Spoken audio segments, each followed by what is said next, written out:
Bien, bonjour à toutes et tous. Donc, je suis Zoé Malté, donc je suis doctorante au sein du laboratoire Géricault à l'Université de Lille. Alors, le laboratoire Géricault, c'est un laboratoire en sciences de l'information et de la communication. Et donc, je vais profiter de la journée d'aujourd'hui pour revenir avec vous sur comment cette question du genre elle peut se poser dans l'informatique, que ce soit comme discipline ou comme secteur professionnel. Et donc pour commencer, voici une infographie qui résume bien la situation, donc qui est issue du rapport 2018 du collectif Femmes et Numérique. Et donc de nombreuses études statistiques, scientifiques, soulignent bien le fait que les femmes restent minoritaires dans les métiers du numérique, tout comme dans les formations qui permettent d'y accéder, et cela partout en Europe. Par exemple, d'après les derniers chiffres du Syntec numérique, les femmes ne représenteraient que 33% des salariés du numérique. Et si on regarde un peu plus en détail ces chiffres, on s'aperçoit qu'elles ne sont en fait que 15% dans les métiers véritablement de la technique, et qu'elles sont en fait plus présentes dans les emplois de marketing, de communication. Donc vraiment, plus on se rapproche de la technique, moins il y a de femmes. Alors pourquoi si peu de femmes? Il y a plusieurs facteurs qui entrent en jeu. Mais tout d'abord, cette absence de mixité, elle n'est pas propre au secteur du numérique. On a une ségrégation sexuée dans l'ensemble du monde du travail, tout comme dans les formations, on le constate tous les jours. Il y a des professions qui sont plus occupées par des hommes, des secteurs, ou d'autres qui vont être occupées majoritairement par des femmes. Au point qu'il y a des métiers qu'on a du mal à mettre au féminin, par exemple pompier, ou à l'inverse des métiers qu'on va tout de suite penser au féminin, comme par exemple assistante sociale. En fait, on a encore aujourd'hui ce qu'on appelle une division sexuée de l'orientation, et bien qu'aujourd'hui en France, tout le monde ait le droit d'acquérir tout type de savoir, il va rester que selon son sexe d'assignation, selon le fait qu'on soit homme ou femme, il va y avoir des savoirs qui vont être considérés comme plus naturels ou alors comme plus transgressifs. Filles et garçons vivent dès le plus jeune âge des socialisations différentes, c'est-à-dire qu'ils vont apprendre à se comporter, à sentir, à penser selon les formes socialement associées à leur sexe. Ils vont intérioriser les stéréotypes de sexe du moment qui vont être en vigueur dans notre société. Et l'intériorisation, la mobilisation de ces stéréotypes de sexe, elle est le plus souvent inconsciente, automatique, et même si on conteste explicitement le contenu des stéréotypes de sexe, on les mobilise tout de même, et on les partage tous pour la plupart. Et donc cette socialisation genrée, elle aboutit à ce que filles et garçons développent des compétences, des aptitudes, des intérêts différents, et une des conséquences, c'est que dès qu'il y a un choix d'orientation scolaire ou professionnelle à faire, hommes et femmes ne vont pas faire les mêmes choix. Pourtant, à ses débuts, l'informatique et ses différents métiers étaient plutôt considérés comme féminins. C'était des métiers peu qualifiés et qu'on voyait en fait aussi comme la prolongation du métier de secrétariat. Donc, j'ai sélectionné un graphique qui est issu des travaux de la chercheuse Isabelle Collet, qui a beaucoup travaillé sur cette question de la disparition des femmes dans les études d'informatique, et donc qui montre que jusque dans les années 80, dans les écoles d'ingénieurs, les femmes sont plutôt nombreuses à choisir la spécialité informatique. Et il va y avoir en fait un basculement à partir des années 80-90, où, comme on le voit sur ce graphique, d'un seul coup, les hommes vont un peu arriver en masse dans les études d'informatique, et donc dans les métiers. Alors pourquoi ça devient intéressant pour les hommes d'un seul coup d'aller faire de l'informatique? Donc il y a plusieurs choses qui rentrent en jeu. Il y a tout d'abord, c'est un moment où l'industrie de l'informatique se développe, donc elle a besoin de main-d'œuvre. Donc il faut attirer du monde, et donc on va revaloriser les métiers de l'informatique qui vont devenir mieux rémunérés, plus prestigieux, donc ça va devenir intéressant pour les hommes d'y aller. Ça va plus seulement être des petits métiers de secrétariat. Et les années 80, c'est aussi le moment où se développe toute une culture masculine de l'informatique, avec plusieurs choses qui jouent. L'arrivée du micro-ordinateur dans les foyers, qui va modifier les représentations de l'informatique, de l'informaticien, et qui va permettre que l'informatique devienne plus connue auprès du grand public. Et ce micro-ordinateur, comme on le voit sur cette publicité, on va le vendre en priorité aux hommes. Et aujourd'hui encore, dès qu'il y a une nouveauté technologique, peu importe son niveau de technicité, c'est les hommes qui sont équipés en premier dans les foyers. Les années 80, c'est aussi le moment où il y a la sortie de nombreux films de science-fiction qui mettent en scène l'informatique, et ça aurait participé à susciter l'intérêt des garçons pour cette discipline. Et c'est aussi le moment où l'industrie du jeu vidéo relance sa production en se mettant à cibler principalement les garçons, que ce soit dans son marketing ou dans le type de jeu qu'elle propose. C'est pas anodin si c'est le moment où sort la fameuse Game Boy. Et on verra que les jeux vidéo, ça constitue encore pour beaucoup de personnes une porte d'entrée vers l'informatique. Alors avec l'arrivée du micro-ordinateur, va se généraliser une représentation de l'informaticien auprès du grand public qui va être incarnée par le stéréotype du hacker. Donc, qui vient de la science-fiction et qu'on retrouve maintenant aujourd'hui de manière générale dans la fiction, donc beaucoup dans les films et les séries. Je vous ai mis une petite sélection. Et ce stéréotype du hacker, il va avoir un impact au moment de l'orientation. En fait, quand on réfléchit à son orientation, on se représente les filières, les professions, à travers des personnes types qui vont exercer ces professions. Et on prête à ces personnes types des compétences, des valeurs, un style de vie, voire des caractéristiques physiques. Et on va faire de manière plus ou moins consciente une comparaison entre l'image qu'on a de nous-mêmes et l'image qu'on se fait de cette personne type. Et pour qu'on puisse envisager une orientation, il faut qu'il y ait une ressemblance assez importante entre ces deux images. Or, les travaux d'Isabelle Collet ont bien fait ressortir que la figure de l'expert en informatique, elle est incarnée par ce stéréotype du hacker, donc un homme, le plus souvent jeune, mais pas forcément, passionné de programmation, autodidacte, souvent décrit comme asocial, laid, célibataire, et qui se moque de la réussite professionnelle, parce que tout ce qui compte, c'est la reconnaissance de ses capacités en programmation par ses pairs.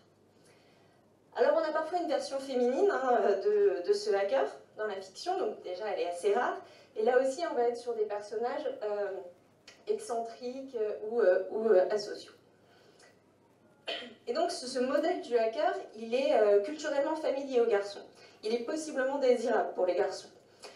Mais à l'inverse, c'est cette image de l'informaticien incarné par le hacker, et bien, les filles ont du mal à se projeter dedans, notamment parce qu'il est très éloigné des stéréotypes de la féminité. Alors après que ce stéréotype, il est peu à voir avec la réalité du métier, ça n'a vraiment pas beaucoup d'influence au moment de l'orientation, surtout parce qu'il y a une très grande méconnaissance du grand public de la réalité du métier. Et donc, si c'est atypique pour les femmes de s'orienter dans des formations purement informatiques, je vois que parmi les hommes que j'ai suivis, ce choix d'orientation scolaire professionnelle, il est beaucoup plus évident. Aujourd'hui, l'enseignement de l'informatique est encore assez limité dans le secondaire. Les choses sont en train de changer, il faudra voir l'impact, mais pour les personnes que j'ai pu suivre, c'est surtout en dehors de l'école, du cadre scolaire, qu'elles découvrent l'informatique, dans le cadre familial, par le biais de leurs loisirs. Or, c'est plus souvent des loisirs investis par les hommes qui permettent de découvrir l'informatique, comme les jeux vidéo. La très grande majorité des hommes que j'ai interrogés déclarent avoir découvert l'informatique via les jeux vidéo, qu'ils ont pratiqués jeunes. C'est parce qu'ils ont voulu améliorer leurs compétences, les fonctionnalités de leur jeu, voire créer leur propre jeu, qu'ils ont commencé à s'intéresser à ce qui se passait dans l'ordinateur. Et de là serait né leur intérêt pour l'informatique. Alors c'est le cas de quelques rares femmes, mais ça concerne surtout les hommes interrogés, étudiants comme professionnels. Donc cette association de l'informatique aux mathématiques, sa découverte via des pratiques ludiques plutôt considérées comme masculines, son supposé manque de créativité, tout ça fait que pour les femmes, ce choix d'orientation il est beaucoup moins évident que pour les hommes. Souvent, elles découvrent l'informatique à un âge plus avancé que les garçons, et par hasard, par le biais d'une option dans un cursus de licence générale en sciences, ou par le biais d'un proche qui va travailler dans ce domaine. Et elles vont alors souvent faire le choix de se réorienter, de se spécialiser dans ce secteur. Et je vois que même parmi des étudiantes qui s'orientent directement après le bac en DUT informatique, elles avouent qu'en fait, ce n'est pas leur premier choix.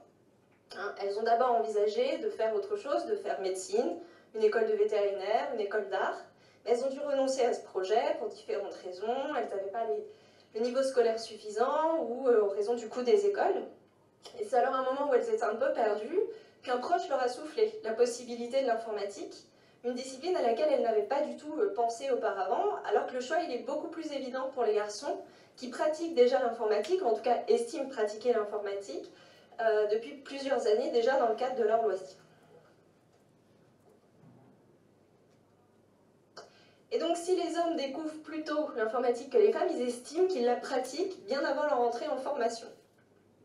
Hein, ils disent s'être formés tout seuls, sur leur temps libre, parce qu'ils adorent ça, parce qu'ils sont passionnés, ils se disent autodidactes, car ils apprennent seuls via des tutoriels sur Internet ou en manipulant la machine, et ils suivent par la suite des cours en informatique pour obtenir un diplôme qui va valider leurs compétences, mais en entretien, ils vont avoir tendance à négliger les apports de la formation académique, qui vont limiter à un ou deux cours. Et se renforce ainsi cette représentation que pour faire une formation en informatique, il faudrait déjà posséder des connaissances préalables, il faudrait déjà savoir faire de l'informatique pour pouvoir se former en informatique, et surtout, il faudrait être passionné par ça. Et donc, de nombreuses femmes avouent avoir hésité à se lancer dans une formation en informatique, non pas parce qu'elles redoutaient de se retrouver toutes seules au milieu d'hommes, chose dont elles avaient très bien conscience, mais parce qu'elles estimaient qu'elles n'avaient pas assez de connaissances préalables dans le domaine et qu'elles n'étaient pas assez passionnées par ça. Et là, si elles ont sauté le pas, c'est parce qu'elles ont pu rencontrer la bonne personne qui les a détrompées sur ce point, donc souvent un enseignant ou encore un proche qui va travailler dans le domaine. Et donc ça fait que dès le début de la formation, des étudiants hommes se retrouvent autour d'une passion commune et qui vont donner à voir en affichant vraiment le fait qu'ils ont des compétences techniques. Ils vont mettre en avant le fait qu'ils maîtrisent ces compétences.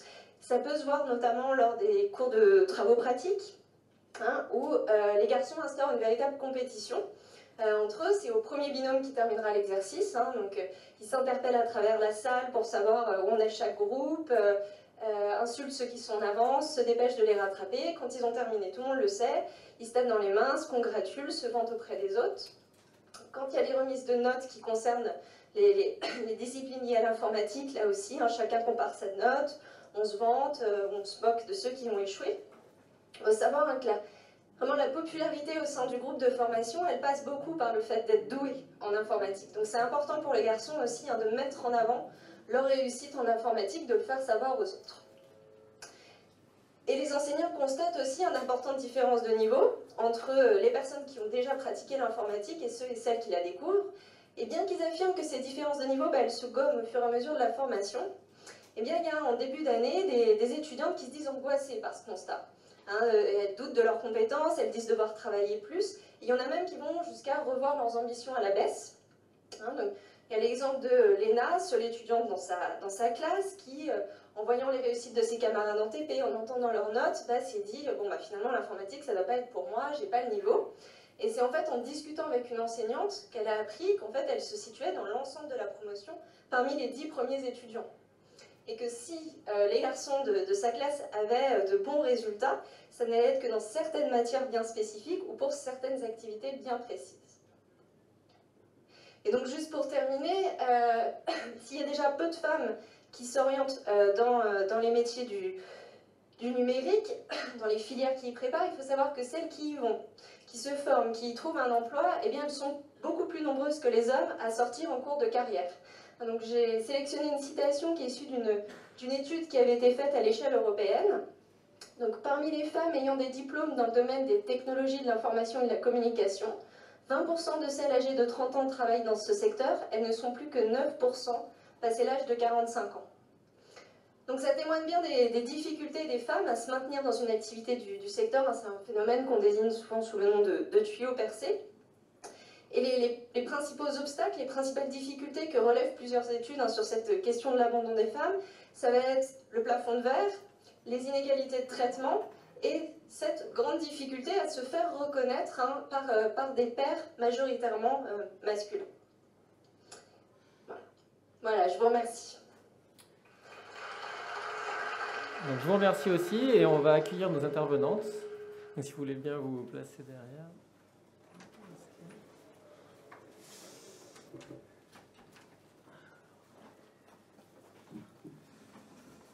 Vous avez les micros.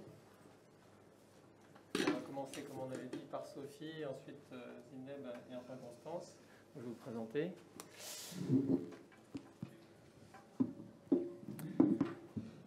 Donc le défi qu'on s'est donné, c'est donc que toutes les trois, avec vos profils différents, vous répondiez à la question comment est-ce que vous en êtes venu à vos premières contributions dans l'open source et quel a été votre parcours. Et bien sûr, vous pouvez intervenir sur ce qu'on vient de voir ou ce dont on a discuté avant et puis les choses dont on a discuté pendant la préparation de cette table ronde.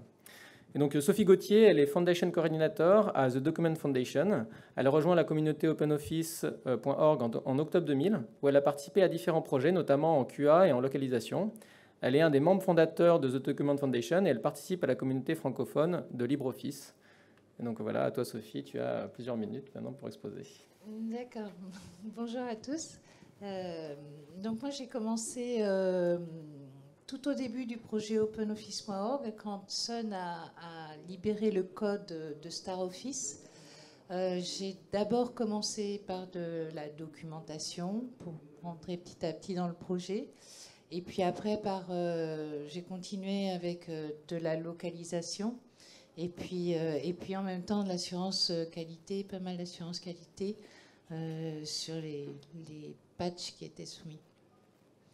Donc ça, de 2000 à 2010, j'ai contribué petit à petit de plus en plus au projet. Et puis ensuite, on a forqué le projet openoffice.org pour fonder The Document Foundation et LibreOffice.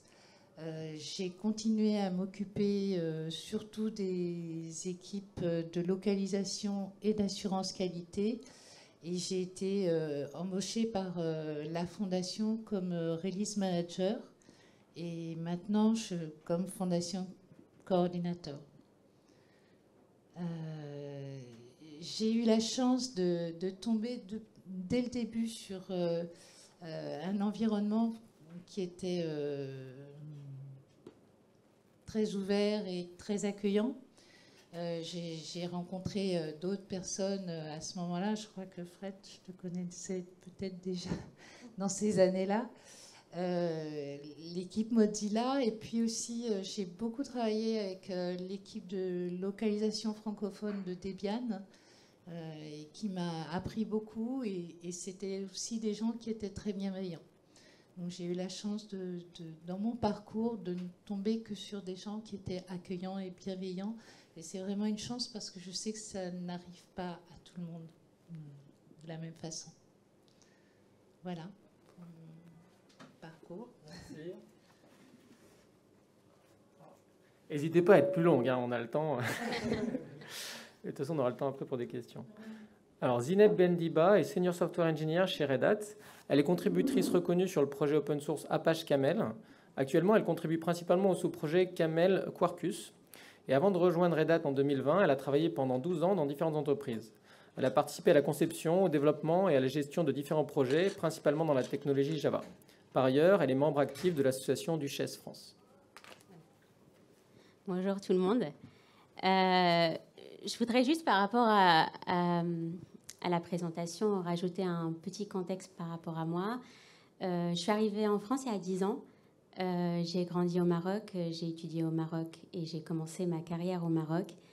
Et je voudrais juste dire qu'entre le Maroc et la France, on n'a pas cette si grande disparité dans les études.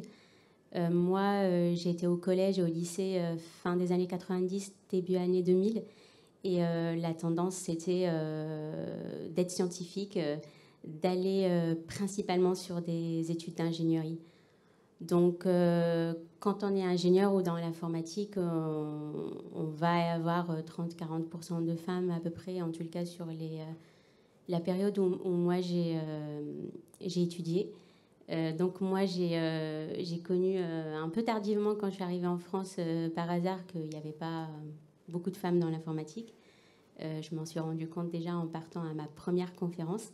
Et c'est là où j'avais rencontré les Duchesses France. Par contre, par rapport à l'open source, en fait, il y avait le monde d'avant et après. Donc le monde d'avant, j'étais un peu comme beaucoup de gens. J'aimais l'open source. J'ai toujours voulu être dans l'open source, mais dans ma tête, c'est un monde qui n'est pas à moi. C'est pour des gens, une élite auquel je ne m'identifie pas. Et je pense que j'avais des stéréotypes type très fort par rapport à la typologie de personnes qui est dans l'open source. Et c'est vrai qu'il y a même des hommes dans l'informatique qui ont cette vision-là. Mais vu que les femmes, on est minoritaires et qu'on a beaucoup plus le syndrome de l'imposteur, parce que là, le fait de me dire je ne suis pas légitime dans l'open source, c'était vachement lié au syndrome de l'imposteur. Et qu'on a, il y a plein de présentations sur ça, plus de pourcentage. C'est vrai qu'in fine, il n'y a pas beaucoup de femmes dans la tech, et donc dans l'open source, on en voit encore moins. Aujourd'hui, je suis dans l'open source et c'est mon travail de tous les jours. La question de la légitimité dans l'open source ne se pose même pas. Et aussi, je côtoie les gens au jour le jour et je les vois plus comme je les voyais avant, inaccessibles. Dans le monde d'avant, même quand j'allais dans les conférences, j'arrivais pas à leur parler. Donc, entre-temps, il y a eu une période de transition. Et j'ai rencontré les Duchesses France il y a des années dans la conférence d'Evox France.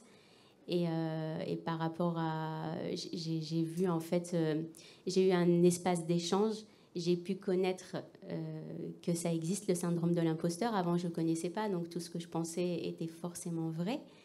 Et j'ai rencontré beaucoup de femmes modèles dans lesquelles j'ai commencé à me visualiser, à me dire, oui, c'est possible, je peux l'être aussi.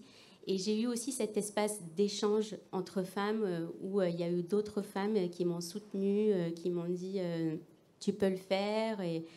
Et donc, voilà, ça m'a changé petit à petit avec le temps. Le jour où je me suis dit, il faut que je travaille sur le syndrome de l'imposteur, que j'ai mis un nom dessus, c'était pas magique, c'est pas du jour au lendemain. Je travaille sur le syndrome de l'imposteur, je fais ma première contribution. Du coup, j'ai cherché plusieurs moyens. Le premier, c'est pas via le site Meetup où j'ai trouvé un Meetup où on pouvait faire ses contributions en groupe. Donc ça m'a beaucoup aidée parce que du coup, on est ensemble. Donc on va faire la revue de code ensemble, on va contribuer ensemble et ça permet de ne pas se sentir seul pour sa première contribution. Par la suite, j'ai été mentorée, donc j'ai été mentorée par une autre Duchesse France et après j'ai fait ma première contribution toute seule, voilà. Et du coup, voilà, c'est un peu mon histoire un petit peu avec l'open source. Je ne sais pas si ça peut aider quelques personnes. Je pense qu'après, on pourra aussi parler de ton expérience à Red Hat dans la partie questions-réponses. Et notre troisième intervenante, donc Constance de Quatrebarbes, est une programmeuse indépendante, militante libriste et data artisan depuis une dizaine d'années. Elle est spécialisée dans la science de données ainsi que dans le développement de méthodes et outils numériques, principalement à destination des chercheurs, mais qu'elle a pu mettre aussi au service des bibliothécaires et des analystes en cybercriminalité. Entrepreneur d'intérêt général pour la Bibliothèque nationale de France en 2018, elle s'engage à nouveau dans ce programme en 2021 pour le défi Green Data for Health auprès du ministère de la Transition écologique. Bonjour, donc tout ça. Pour revenir de pourquoi de l'open source, il se trouve que je suis autodidacte avec toute cette belle présentation. Ça vous a fait un peu perdre le fil, mais j'ai appris à peu près toute seule. Et il se trouve qu'il y a une conjonction de deux choses. C'est ce que la présentation d'avant m'a rappelé, c'est que il se trouve que j'avais besoin d'un mini-ordinateur qui ne soit pas trop lourd. Et c'était le premier IPC. Et le premier IPC était sous, si je ne dis pas de bêtises, sous une Debian. C'était le seul qui était disponible. Et donc j'ai commencé à découvrir, tant bien que mal, ce que c'était que le logiciel libre et toutes les difficultés qu'on pouvait avoir. Mais en gros, c'est de dire, j'ai vécu avec de l'open source parce que j'ai appris à peu près toute seule, avec de l'aide évidemment, mais que sans l'open source et sans le logiciel libre, ça m'aurait été impossible. Et je me suis posé aussi la question de la légitimité que j'avais à venir parler de contribution, puisqu'en réalité, je me suis demandé moi-même si j'avais déjà contribué à un logiciel open source. En vrai, je ne crois pas que j'ai déjà fait des pull requests corrects. Si j'ai dû en faire, j'ai dû faire des questions et des réponses. Mais je pense que ça serait intéressant de revenir sur ce que c'est que de contribuer à l'open source, c'est pas forcément seulement dans l'intervention sur le code source lui-même. Il se trouve que comme j'étais autodidacte, j'ai voulu passer le flambeau aussi en disant il faut que je donne aux autres ce qu'on m'a donné. Donc j'ai fait pas mal de formations, j'ai travaillé pas mal sur de la documentation aussi. Et c'est un truc important à rappeler, c'est que la contribution à l'open source, c'est pas seulement intervenir sur le code, sachant qu'il y a toujours cette question de légitimité technique, de dire peut-être que finalement c'est un peu, je n'ai pas une grande vue globale du projet et donc je suis peut-être pas forcément autorisée à agir, sachant que j'aurais bien aimé rencontrer les duchesses parce que je ne les ai jamais croisées et du coup ça m'a peut-être aidé à pas me sentir toute seule dans mon coin, sachant que dans les métiers, enfin dans les entreprises et les labos où j'ai travaillé, évidemment on fait beaucoup d'open source. Et que en fait j'avais quand même l'impression d'être assez isolée sur les sujets que je touchais. Voilà, pour ma part.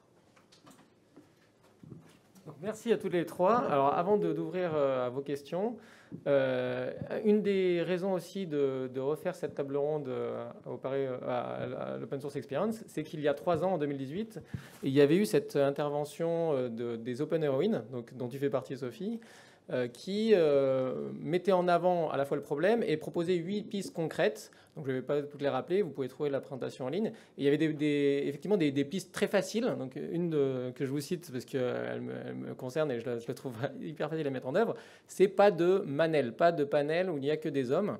Et ça, n'importe qui peut le faire, indépendamment de tout soutien de l'institution. Et donc je vous pose la question pour revenir sur ces 8 propositions, ou d'autres. Qu'est-ce que vous trouvez de plus prometteur pour promouvoir la diversité et la place des femmes dans l'open source, et notamment vis-à-vis de vos expériences à vous, donc dans vos différentes associations et institutions. Donc on en avait parlé, Red Hat et d'autres mettent en place des choses. Voilà, qu'est-ce qui aide, et notamment pour nous aider, nous, dans nos propres institutions petites et grandes, à mettre des choses en place. Alors, je ne suis pas tout ce que fait ma société, mais déjà, d'abord, c'est d'avoir un espace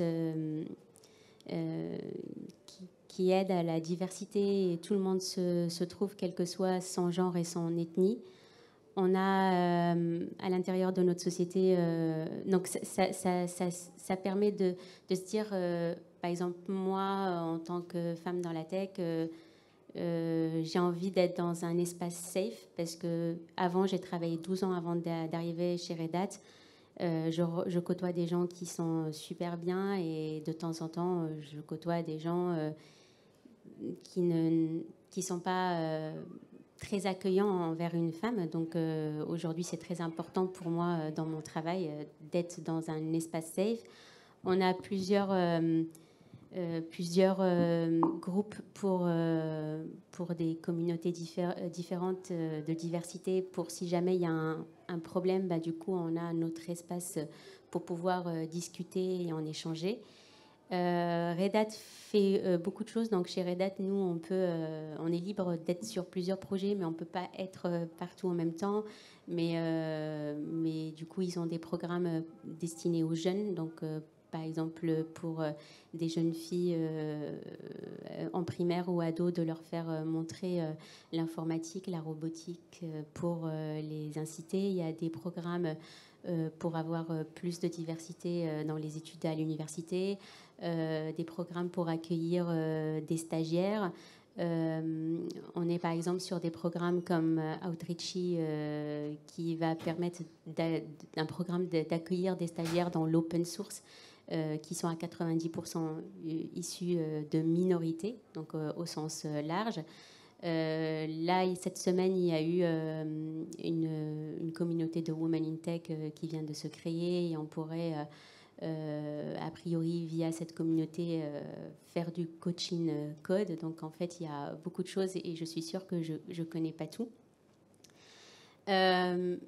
Après, moi, j'ai cet aspect-là. J'ai aussi l'aspect du Duchesse France. Par exemple, le mois dernier, il y a eu Oktoberfest et on a eu Angélique Jarre de Cloud Peace qui a aidé des femmes à faire leur première contribution sur Jenkins. Et d'ailleurs, il y a eu un blog post qui est apparu hier sur le site des Duchesses France, si ça vous intéresse. Et je pense qu'on va refaire cette initiative les années d'après. Donc, ouais, il y a aussi... pour moi, comme j'ai dit, il y a eu du mentoring. Le mentoring, ça va permettre aussi à des gens d'intégrer. Voilà.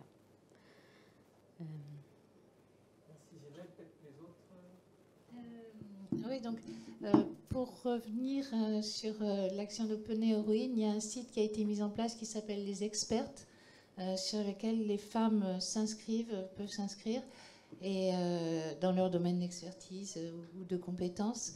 Et ça permet justement d'éviter les manels et c'est une ressource qui est importante. Sinon, je voulais, dans d'autres, plus Document Foundation pour le coup, je pense que la mise en place d'un code de conduite est quelque chose qui est très important et qui, avec des personnes que l'on puisse contacter en cas de problème et qui puissent écouter et aider les personnes qui auraient été blessées, violentées ou insultées ou peu importe. C'est vraiment quelque chose auquel il faut penser tout le temps quand on organise des événements et même quand on a une communauté, tout simplement, parce qu'il y a toujours des gens qui sont toxiques, il y a toujours des gens qui sont difficiles à aborder. Et il faut absolument pouvoir s'adresser à quelqu'un qui apporte de l'aide dans ces communautés.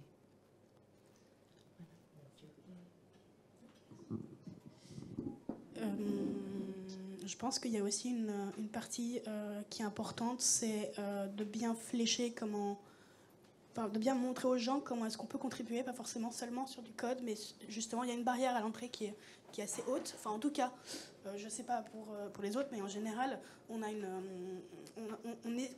évalue la difficulté à faire par exemple une première pull request ou un premier commit assez haut, et peut-être que juste de flécher surtout sur les projets sur lesquels on peut intervenir, la facile première first issue, pour savoir comment rentrer dedans. Une fois qu'on est peut-être rentré dedans, il y a toute la partie peur de l'inconnu et de comment ça va se passer qui peut disparaître. Je pense que c'est une bonne pratique qui est facile, parce que vraiment la barrière à l'entrée, elle est souvent elle est assez terrifiante pour les gens, de manière générale. Et après il y a la question je reviens sur le mentorat, c'est bien. Après peut-être que nous on a les biais des survivants, en disant on est des femmes, on est resté là, on est encore là. Mais il y a aussi la question à se poser qui est comment est-ce qu'on accompagne les femmes à la suite de leur carrière, en fait, de dire on a beaucoup de programmes pour former et pour accompagner, pour mentorer les jeunes qui arrivent, et comment est-ce qu'on fait pour maintenir les femmes dans la tech, en disant il y a forcément des moments de la vie professionnelle où il y a des ruptures de carrière, et ça c'est pas forcément très adressé encore aujourd'hui. Merci à vous.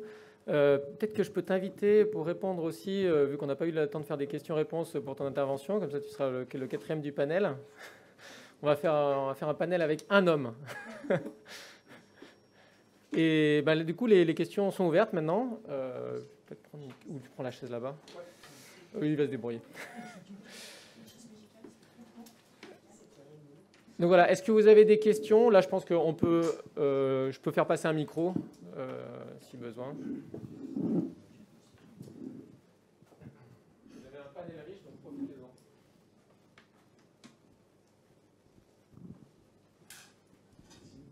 Bonsoir.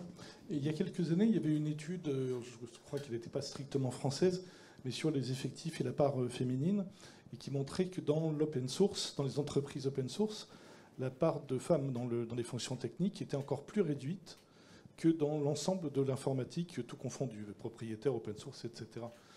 Est-ce que vous avez l'impression, depuis plusieurs années que vous êtes dans ce secteur, que ça a progressé, et qu'est-ce qui a pu faire que ça a progressé selon vous? Ou est-ce que c'est toujours le cas, cet écart entre encore moins de femmes dans l'open source, alors qu'on pourrait s'attendre à ce que ce soit égal, voire que ce soit mieux? Très bonne question, parce que quand on a fait le comité de programme de cette conférence, on a eu ce retour d'intervenantes qui ne voulaient pas venir parce que c'était une conférence open source, qu'on était trop mal reçus en tant que femmes. Donc, au panel, à vous. Bah, moi, je ne suis pas là depuis très longtemps pour répondre à la question.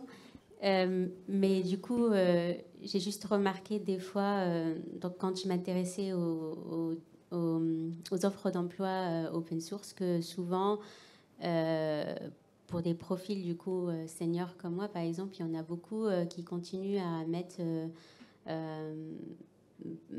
que, en fait, s'il n'y a pas des contributions significatives, s'abstenir de postuler. Du coup, je me demande, et c'est une question, si ce genre de société qui continue à faire ça ne reste pas en fait finalement fermé sur les mêmes personnes qui existent déjà,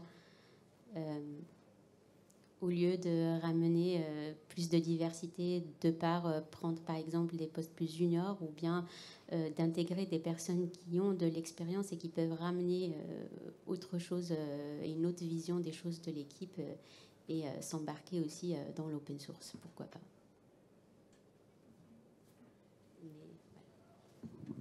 Alors moi, je ne travaille pas dans une entreprise open source, mais moi, ma réponse était très bête et très simple. Alors peut-être que je me trompe complètement, mais c'était de dire il y a un effet entonnoir, en fait, de dire il y a une partie, parce que l'open source est une partie, et à l'intérieur, il y a une autre partie. Enfin, c'est juste l'effet d'entonnoir, mais c'est peut-être une mauvaise réponse. C'était juste pour faire une réponse. Je voudrais juste dire qu'effectivement, l'étude en question, je crois que j'ai dû la citer au début, si je ne dis pas de bêtises. À ma connaissance, il n'y en a pas d'autres. Par contre, si je devais expliquer les choses, je trouve que ce que disait Constance tout à l'heure sur la barrière à l'entrée, ça pourrait expliquer le fait que c'est très difficile de faire progresser les choses si on n'adopte pas une stratégie vraiment bien pensée, et que justement on essaye de faire les choses d'une manière voilà, construite, scientifique. Scientifique, voilà, ça ne veut pas dire théorique, hein, ça veut dire en s'appuyant sur des choses très, très concrètes qui fonctionnent bien, et en étant persévérant et persévérante sur la question, quoi.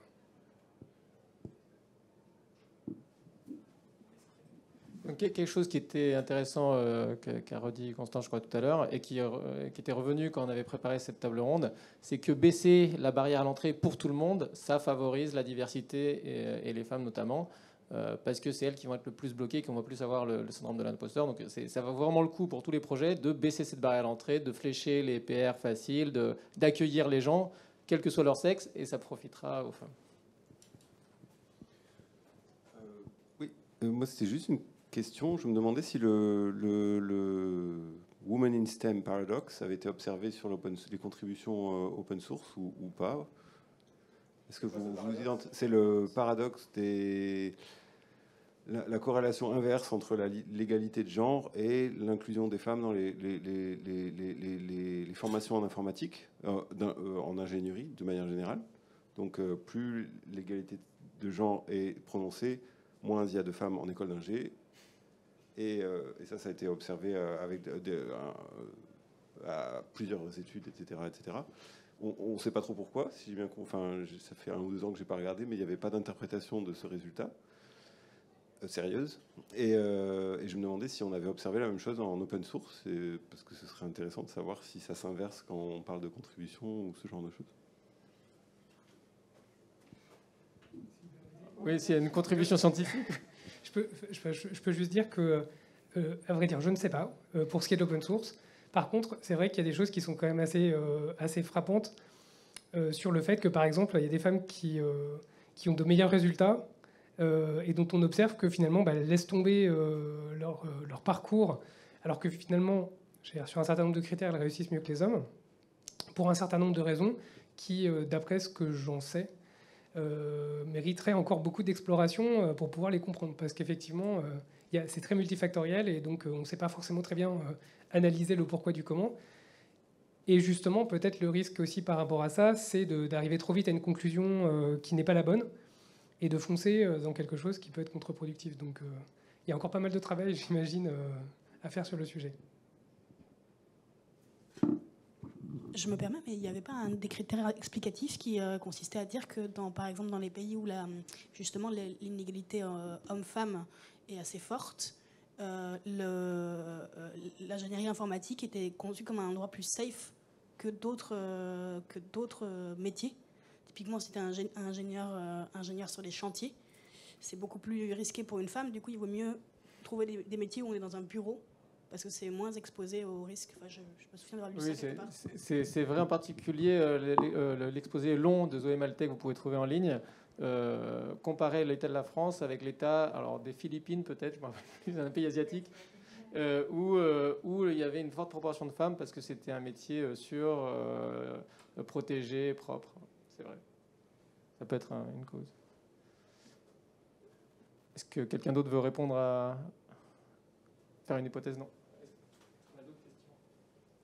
Est-ce qu'on a d'autres questions dans la salle?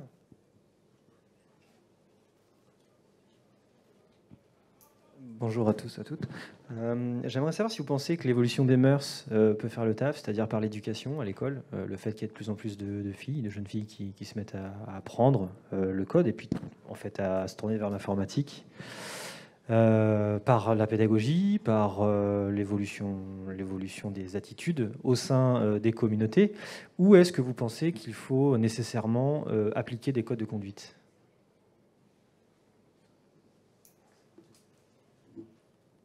Moi, je dirais les deux. En fait, moi, aujourd'hui, je suis mère. Du coup, j'ai ma fille qui va avoir 4 ans. Et c'est vrai que c'est un combat tous les jours contre les stéréotypes. Parce que on essaye, en fait, d'avoir une éducation où on ne lui passe pas de stéréotypes. Mais pourtant, elle revient de maternelle avec des idéologies ou l'autre fois avec une idée que quelqu'un lui a dit que les femmes ne conduisent pas. Donc il y a pas mal de stéréotypes qui revient et sinon par rapport au métier d'ingénierie en global, il faudrait aussi inverser cette tendance pour leur donner envie dès le début via... Aujourd'hui, il y a déjà de l'amélioration que je vois moi, en fait, en tous les cas dans les maternelles, parce que, en fait, ils n'ont pas de jeux qui sont genrés. Et moi, j'ai une fille, et de par les activités qu'elle a en maternelle, elle aime bien tout ce qui est des jeux où il y a de la réflexion, de la construction. Voilà, donc vu qu'ils font des activités qui sont aujourd'hui pas genrées, mais il reste que il faut que les adultes changent pour qu'il n'y ait pas de stéréotypes. Donc ça, c'est la première des choses. Après, le Code of Conduct, bien sûr, aujourd'hui, pour moi, en 2021, il devrait y en avoir un peu partout, ou bien il faut travailler dessus et s'assurer qu'il soit respecté. C'est pas évident parce que des fois, les gens... on a tous des biais et les gens ne savent pas forcément, des fois, que leur comportement peut être toxique par rapport à une femme ou quoi. Mais quand on veut en parler aux collègues ou aux contributeurs ou à la personne qui a parlé dans une communauté, dans un chat ou dans un forum, si on n'a pas un code of conduct qui existe déjà, en fait, on se retrouve avec la problématique de comment on lui explique où les limites n'étaient pas en fait claires pour pouvoir commencer à parler de la problématique et aussi de déjà penser à ce qu'il faut faire au préalable quand ça arrive. Dans les sociétés, il va falloir, comme on disait, avoir une personne pour contacter. Si on est dans un forum ou un chat dans une communauté, il faudrait aussi pouvoir se tourner vers quelqu'un. Donc un code of conduct, quand il y a un problème, c'est très important d'en avoir déjà. Ouais. Alors une dernière petite question. Ouais, je voudrais poser une question par rapport à vos collègues, contributeurs ou salariés mal. Est-ce que vous constatez que depuis quelques années, allez, on va dire 3-4 ans, il y a une vraie prise de conscience de l'enjeu? Première question. Et la deuxième, est-ce que vous pensez que ces personnes ont pris à ce point conscience de l'enjeu qu'ils, en l'occurrence, consultent des ressources féministes liées au genre?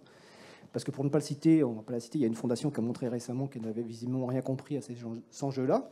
Donc la question, en fait, est-ce que vos collègues masculins se renseignent sur ces questions-là, notamment en lisant, en écoutant des podcasts de ressources féminines, de ressources liées au genre, etc. C'est-à-dire qu'ils vous écoutent, vous, expliquer ces problématiques. Ou est-ce que vous avez pu noter d'évolution à ce niveau-là? Moi, ma réponse va être très courte. En l'état, à part quelques personnes éclairées, je n'ai pas noté de différence particulière. La réponse là m'intéresse.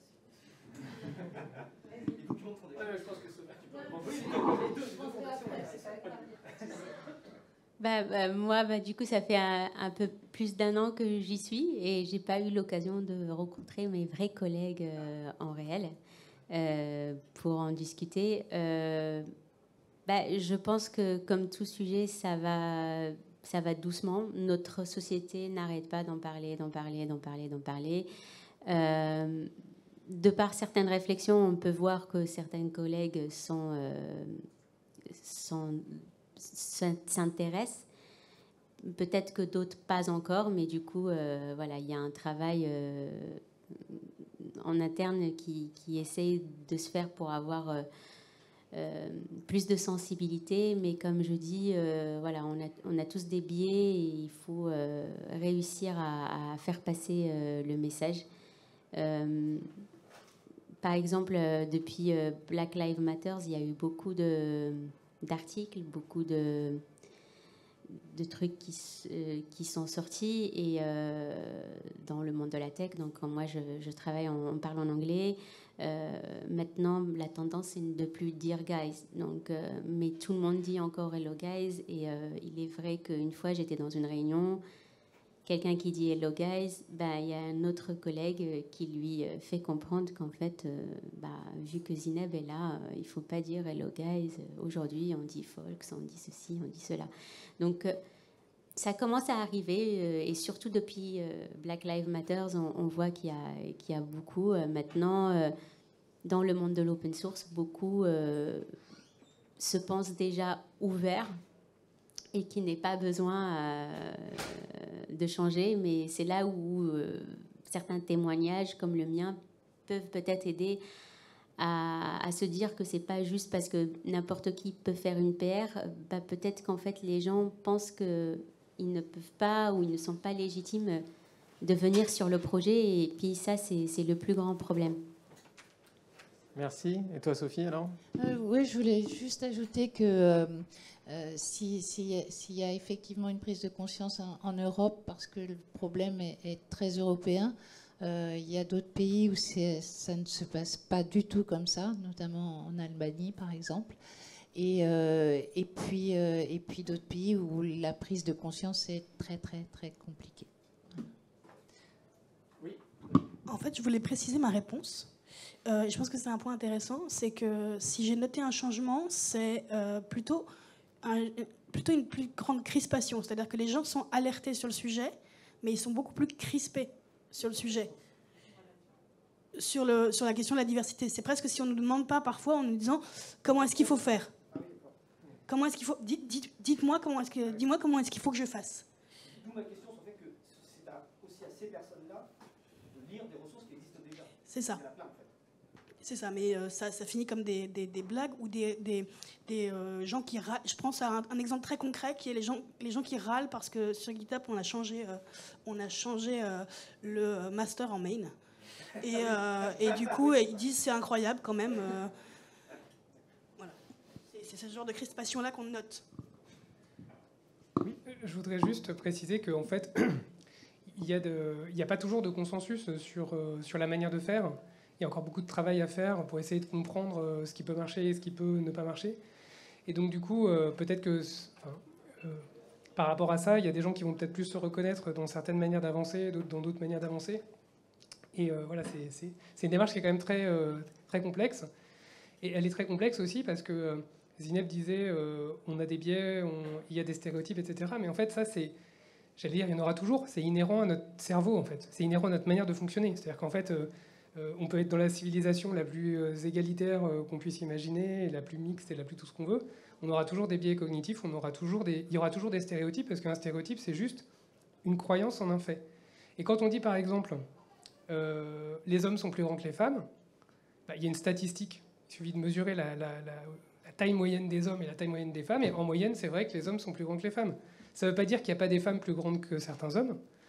Ça ne veut pas dire qu'il y a plein de choses qui peuvent être faites, etc. etc. Mais il faut bien distinguer ce que c'est une statistique, ce que c'est... Et encore, selon les statistiques, il y a plein de choses à dire.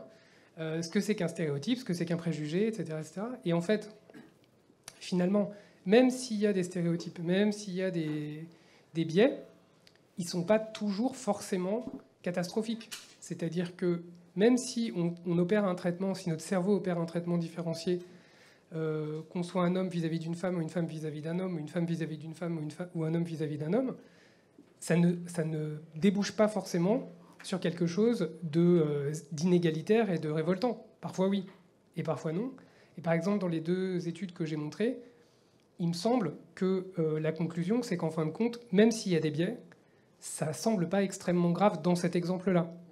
Donc, voilà, donc en fait, je veux dire, évidemment, il y a des situations qui sont révoltantes, évidemment, il y a des choses contre lesquelles il faut lutter, il y a plein de manières d'essayer de le faire de la manière la plus judicieuse et efficace possible. Mais, je veux dire, en soi, le fait qu'il puisse y avoir des traitements différenciés, je ne sais même pas si les êtres humains seraient capables d'y renoncer parce qu'ils sont câblés comme ça, en fin de compte. Et c'est pas si grave, en fait. Donc j'espère que vous avez tous retenu des idées de choses à faire dans vos institutions pour faire changer les choses. Si vous étiez dans cette salle, c'est justement parce que c'est un sujet qui peut vous toucher et pour lequel vous êtes prêts à vous engager. Donc moi, j'ai retenu plein d'idées, en tout cas. Pour notre exemple, on est une PME et justement, il y a de façon interne un projet qui se monte par les salariés de mettre en avant la diversité, d'accueillir la diversité mieux. Et donc même une PME peut faire des choses, pas forcément la taille de Red Hat, mais voilà, on voit qu'on peut tous progresser. Donc remercions nos intervenantes et notre intervenant surprise.